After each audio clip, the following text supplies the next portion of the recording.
Comment savoir si on a un don? Et d'abord, est-ce que le concept de don existe? Oui, bien sûr. Ta vie est un don. Tout ce qui est en toi est un don. Tu n'arrives pas ici avec rien. Personne n'est parachuté dans l'expérience de l'instant sans ressources. Comment savoir si on a un don? On m'a posé cette question souvent, mais à chaque fois qu'on me posait cette question, c'était connecté avec la notion de est-ce que j'ai un don de guérison? Est-ce que j'ai un don de guidance?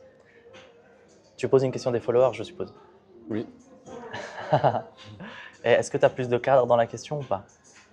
Non, pas spécialement. Comment savoir si j'ai un don? C'était une question de Stéphane Mal. Ah ok, salut Stéphane, j'espère que tu vas bien. Donc ce que je vais faire, c'est que je vais répondre de façon plus générale à tout le monde. Comment savoir si j'ai un don? Tout don confondu, c'est-à-dire spirituel, guérison, clairaudience, clairvoyance, artistique, même expert comptable, et j'en passe, facilité avec les calculs. Comment savoir si tu as un don? Ce qu'il va falloir traiter, je pense, de la façon la plus pertinente, c'est pas, c'est pas forcément par un chemin logique d'investigation, d'introspection.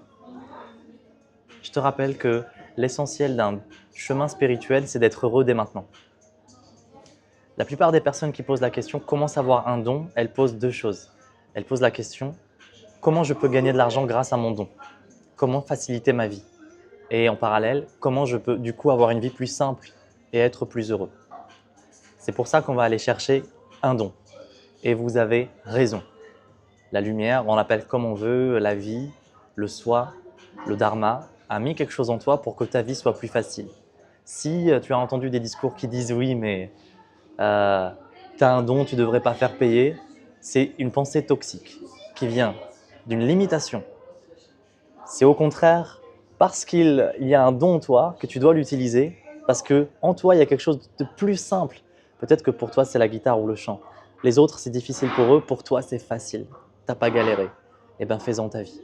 Gagne plein d'argent, sois heureux, rayonne comme une fleur, rayonne l'amour, et tu participeras à embellir ce monde. C'est ce que veut le Dharma. D'accord. Donc, pour trouver tes dons, l'idée, ça ne va pas être de faire une investigation profonde et complète, mais ça sera plutôt de regarder tes élans d'amour.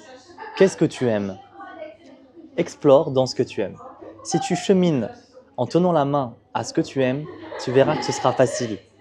Même si tu feras des efforts, si tu aimes ça, tu ne considéreras pas que c'est forcément des efforts. On connaît tous un exemple, peut-être toi y compris, où tu as fait quelque chose que tu as tellement aimé, que tu as passé des heures dessus, et à un moment tu as fait quoi? C'est déjà l'heure de manger? Quoi? C'est déjà le soir? Chemine là-dedans, et puis tu verras que très vite, tu t'accompliras dans ça, et tu appelleras cela un succès. C'est ce qui sera mon conseil parce que c'est un accélérateur temporel. Si tu fais ça, tu vas court-circuiter tous les chemins logiques qui vont te dire ouais, j'espère produire vite un résultat, j'espère avoir ce que je veux rapidement. En passant par les voies de l'amour, tu atteins ton fruit sans avoir pris vraiment conscience du temps qui s'est écoulé et tu seras directement heureux. Parce que plus tu fais ce que tu aimes, plus tu es dans l'instant présent, Merci. avec tout mon amour.